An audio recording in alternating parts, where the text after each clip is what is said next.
నేను చేసిన వీడియోలో అసలు మన మనసు ఓవర్ థింకింగ్ ఎందుకు చేస్తుందో తెలుసుకున్నాం కదా. ఈ వీడియోలో దాన్ని ఎలా తగ్గించుకోవాలో తెలుసుకుందాం. హాయ్ అండి, నేను మీ తెలుగు సైకాట్రిస్ట్ డాక్టర్ జమ్ముల కుందన్ శివాజీ. అసలు ఓవర్ థింకింగ్ వల్ల అన్ని సమస్యలేనా? కానే కాదు. ఎవల్యూషనరీగా చూసినట్లయితే ఓవర్ థింకింగ్ అనేది మనల్ని మనకు తెలియని సిచ్యువేషన్స్కి, మనకి తెలియని సందర్భాలకి సన్నద్ధం చేస్తూ ఉంటుంది. ఇది ఒక ఉపయోగపడే ప్రక్రియ అన్నమాట.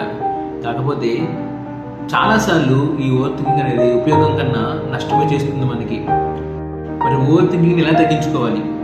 ఎప్పుడైతే మీరు ఓవర్ థింకింగ్ చేస్తున్నారో ఒక్కసారి ఆగి మిమ్మల్ని మీరు ప్రశ్నించుకోండి.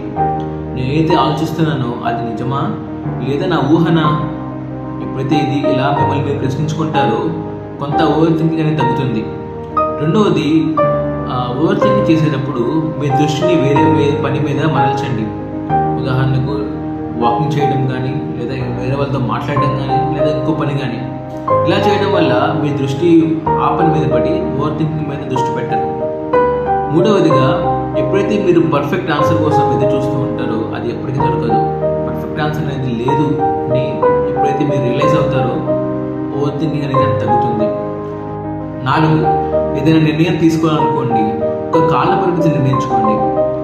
ఆ కాల పరిమితిలో మీరు నిర్ణయం తీసుకోవాలని ఎప్పుడైతే మీరు తీర్మానించుకుంటారో మీ ఓవర్ థింకింగ్ అనేది అంత తగ్గుతుంది అనమాట.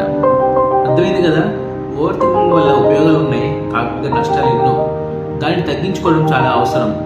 మీ మనసును గమనించండి, కానీ దాన్ని గుడ్డిగా నమ్మకండి.